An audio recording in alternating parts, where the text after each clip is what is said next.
வணக்கம் மக்களே, welcome to Yuvan tech world channel.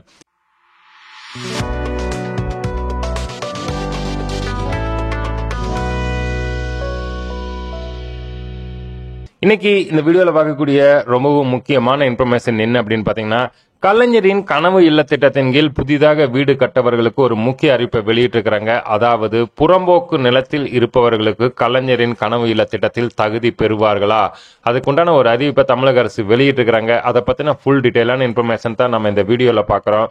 வீடியோவை ஸ்கிப் பண்ணாம கடைசி வரைக்கும் பாருங்க. சேனலுக்கு ஃபர்ஸ்ட் டைம் வந்தீங்கன்னா சேனலை மறக்காம சப்ஸ்கிரைப் பண்ணி பக்கத்தில் இருக்கிற பெல் ஐக்கன் அமைத்து ஆல் நோட்டிபிகேஷன் மறந்துடாதீங்க. கலைஞரின் கனவு இல்ல திட்டத்தின் கீழ் 2024-25 ஆண்டில் 1 லட்சம் புதிய கான்கிரீட் வீடுகள் கட்டுவதற்கு ஒரு வீட்டுக்கு 3,50,000 வீதம் மொத்தம் 3,500 கோடி ரூபாய் நிதி ஒதுக்கீட்டுக்கு தமிழக அரசு அனுமதி ஆணை வழங்கப்பட்டுள்ளது.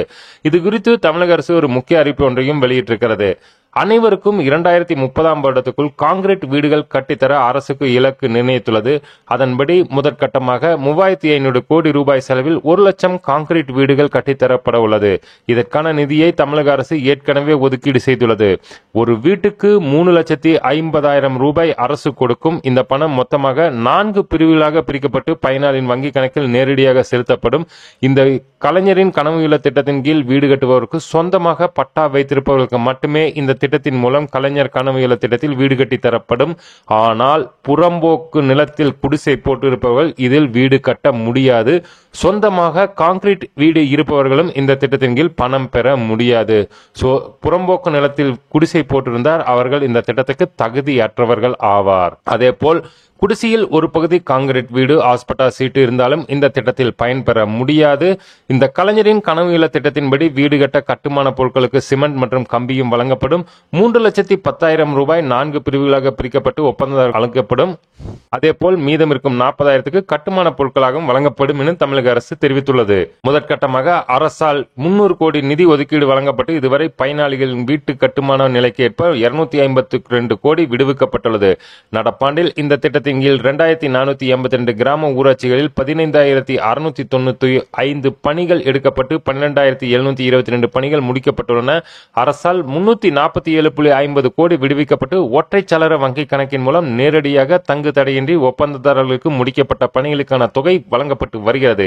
இதனால் அனைத்து பணிகளும் முழு வீச்சில் சிறப்பாக நடைபெற்று வருகிறது என்று தெரிவிக்கப்பட்டுள்ளது. கலைஞரின் கனவு இல்ல திட்டத்தில் வீடு கட்டுவதற்கு குறைந்தபட்சம் 360 சதுர அடி நிலம் இருக்க வேண்டும்.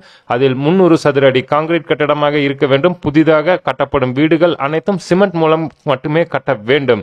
இந்த வீட்டின் சுவர் மண் சுவர் மற்றும் மண் சாந்து மூலம் பூசப்படக்கூடாது. அதேபோல் கலைஞரின் கனவு இல்ல திட்டத்தின் கீழ் பயன்பெற குடிசை வீடுகளில் வாழ்பவராக இருக்க வேண்டும். அவர்களுக்கு மட்டுமே இந்த கலைஞரின் கனவு இல்ல திட்டத்தின் கீழ் வீடு கட்ட 3,50,000 ரூபாய் பணம் கிடைக்கும்.